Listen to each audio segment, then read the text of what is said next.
सुप्रभात बच्चों, कैसे हैं आप सब? मज़े में ना? आज अपनी मराठी की क्लास है। आज आपण धडा 4 प्रेमाची सावली ह्याचा दुसरा भाग आपण बघणार आहोत। लक्षपूर्वक ऐका, ध्यान से सुनिए। रमा, हमने यहाँ तक पहला भाग ख़त्म किया था। आगे बढ़ते हैं। एकदा शाळेतून येताना उन्हात बसलेल्या काकांना पाहून रमाच्या मनात एक कल्पना आली। आपण जगन्नाथ काकांसाठी सावली करायची, पण ती कशी?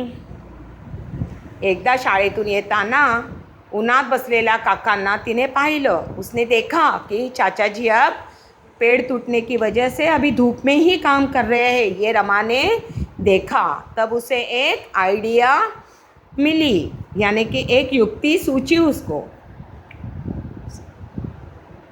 थोड़ा वेळ विचार करून रमाने सुचवले। थोड़ी देर रमाने सोचा और उसने समझा, आपण त्यांना एक छतरी घेऊन देऊ। उसने बहुत सोच विचार के बाद ये तय किया कि चाचा जो धूप में बैठे रहते हैं, मैं उनके लिए एक छाता खरेदी करके दूँ। पण मग त्यासाठी पैसे कुठून आणायचे? रमाच्या मैत्रिणींनी उपाय सुचवला। पुढच्या महिन्यात दिवाळी आहे, आई बाबा फटाके आणून देतील। या वर्षी आपण फटाके घ्यायचे नाही, ते पैसे साठवायचे। म्हणतात ना, थेंबे थेंबे तळे साचे। जब ये सोच रहे मतलब जगन्नाथ काका की रमा सोच रही थी कि किस तरह से मदद करे, तब उसे अचानक से एक आइडिया मिला, युक्ति मिली। तो उसने क्या सोचा? उन्होंने रमा की जो दोस्त थे, उन्होंने भी उसे एक सुझाव दिया, क्यों ना हम, दिवाली नज़दीक आ रही है, हम काका के लिए एक छाता खरीदी करके दे दें। हाँ, और हम कुछ पैसे भी बचाएंगे। अभी ये थेंबे थेंबे तळे साचे मतलब क्या है? एक एक रुपया जोड़ के पैसा जमा करना, बस ये सेइंग है। ठीक है, आगे बढ़ते हैं। दिवस पटापट गेले।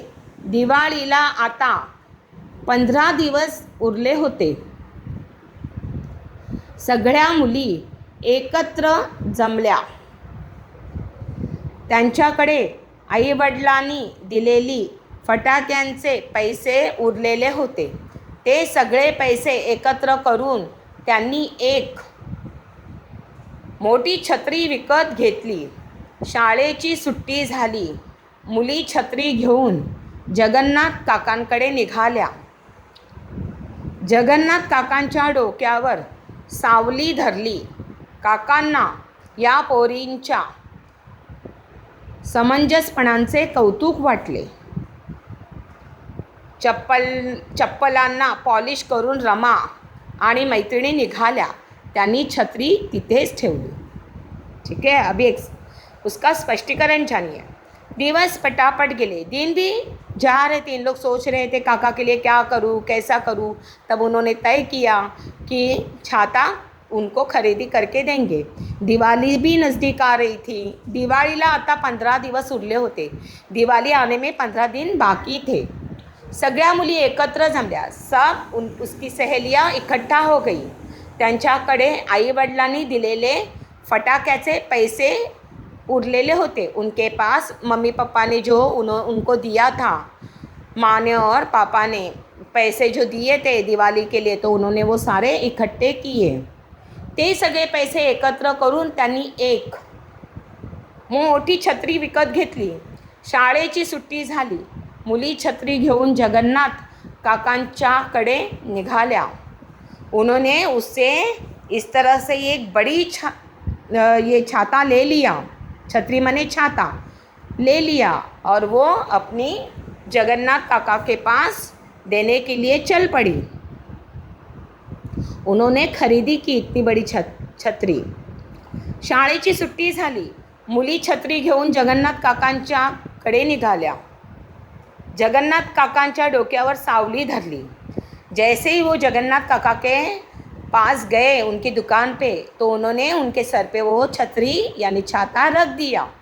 हाँ, मतलब उनके सर पे छाया बना दी छाते के ज़रिए। काकांना या पोरींच्या समंजसपणांचे कौतुक वाटले।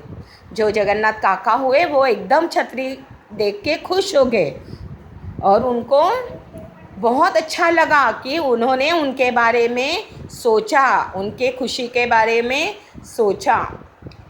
चपलांना पॉलिश करून रमा आणि मैत्रिणी निघाल्या। त्यांनी छतरी तिथेच ठेवली।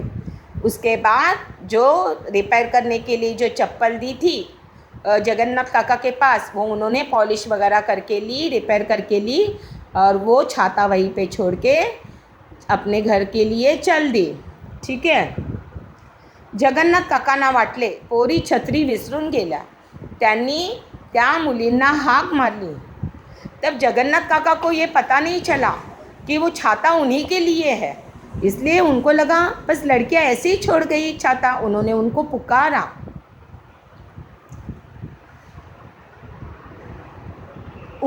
पुकारा। अगं तुमची छतरी इतेच राहिली। उन्होंने कहा अरे तुम्हारा छाता तो यही रह गया, की तुमच्यासाठीच आहे, वो आपके लिए ही है, असं म्हणून मुली भुरकन निघून गेल्या। पण जाताना त्या आपल्या जगन्नाथ काकांना प्रेमाची सावली देऊन गेल्या। तो वही लेसन का पाठ का नाम क्या है? प्रेमाची सावली। मतलब प्यार, किसी को हम प्यार से छाया देते हैं या बनाते हैं। तो जगन्नाथ काका ने जब उनको पूछा कि किस तरह से कि छाता तुम लोग भूल रहे हो, तो उन्होंने कहा वो छाता आप ही के लिए है। और जाते जाते उन्होंने उनके ऊपर सर पे छत या छाया बना के चली गई और इससे उनको बहुत खुशी मिली। ठीक है। अब ये पाठ यहीं पे समाप्त होता है। मिलते हैं अगली क्लास में। ठीक है। Thank you.